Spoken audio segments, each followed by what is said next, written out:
morning, dear listener. Today we start a new episode of the Age Ontology podcast series based on my book Age Ontology, a compendium of wisdom teachings pointing out the timelessness of all phenomena. And today we introduce the topic of thoughts and emotional freedom. So the mind is constantly emitting, projecting subtle particle or thought currents, and this at a distance and rate of speed which is determined by the subtle energy used in their production. So there is a great difference between the thought of a vigorous thinker and the one emanating from a weak mind. These projections of thought energies have a tendency to mingle with the mind of other beings of a corresponding rate of vibration. So some of these thoughts remain around the places where they were emitted, and others float off around like clouds, and through the principle of cause and effect and the low vibration are drawn to human beings or other sentient beings that are thinking along similar lines.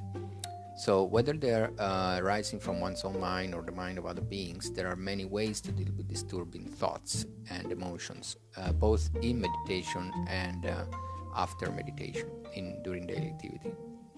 So if one has a stable recognition of the timeless self-knowing awareness of pure being, then one would simply let it all dissolve upon arising in the ground of pure being, timeless, and remain completely unaffected by any arisings, just like the waves in water. They come and dissolve in water when no harm is done to the water. But this is not easy, even for seasoned wisdom practitioners. So in this case, if one realizes he has been caught in a thought or an emotion, the person shouldn't judge or blame oneself, but instead of following the thought, one should gently shift the attention back to the experience of the present moment, looking at the mind that is generating the thought. So the training is to let your attention rest in the experience of mind itself, and not trying to concentrate, hold it, but bring the attention back to the source of the thought and the emotion. So this is the practice, is simply to learn how to stay present and how to return to the present moment in any given situations, whether in meditation or post-meditation daily activities, undistracted by the movement of thoughts and emotions. However, the ultimate aim of advanced training is not to stop thought movement in order to create a state of stillness or peaceful resting, because that can never be a permanent solution, nor to hold or grasp to the present related to time. So that's just on the relative level.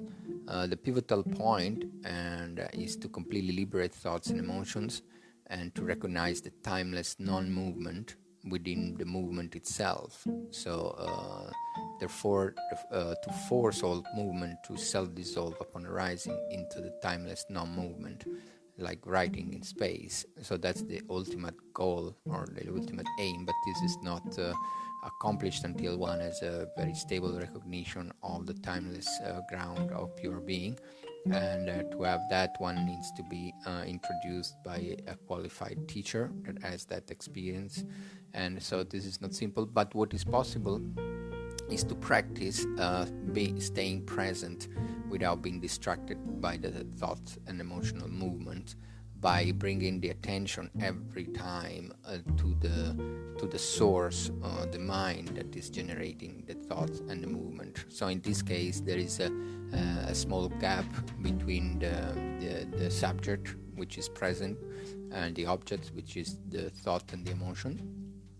So that's why it's not the ultimate timeless liberation, but nevertheless it's the one step just before the liberation into timelessness, and it's the pivotal point, because without this as a training, there is absolutely no way to jump to the ultimate self-liberation of thoughts and emotions. So we already discussed in previous podcasts how to develop presence and stillness. Okay, so this is just a short introduction. More information can be found in the book. Thank you for listening.